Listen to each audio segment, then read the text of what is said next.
有职工发文表示，讲去到花莲摒扫回来了后，这条啊出来发炎变做是芳寿性组织炎，甚至也有人出现这怀孕期样改症，目前正咧加护病房急救。医生是提醒讲，若种筋肉开始疲劳、疼或者是硬，一定要休困，严重就要赶紧去互医生看。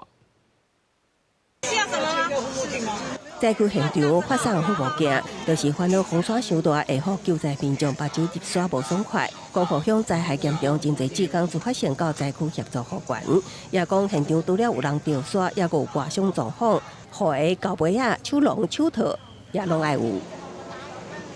袜子穿厚一点，然后长裤、袖套这样子。因为我来了2天，也有发现，就是有一些人好像有一些中暑相关的状况，或者是一些外伤。灰尘很多，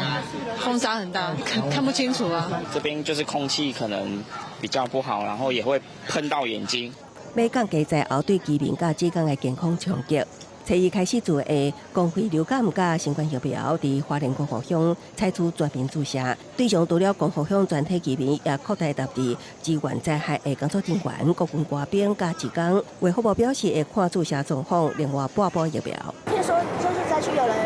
就是感冒，所以我想说先预防，然后以免影响到救灾。 当地救灾也爱注意自身的状况。有职工发文去花莲秃头登去了后，条啊变做芳寿鞋，除了不人颈骨疼，提醒登去厝的职工爱会记哩量体温，监测身体状况。也有热心的民众表示，为花莲秃头登去了后，出现发烧、脑疼等症状，引起大量网友留言讨论。其中有一个目友透露，身边有人登来得到怀孕期样改症，目前伫监护病房急救。 这是会造成肾脏衰竭的哈，所以说当自己觉得说，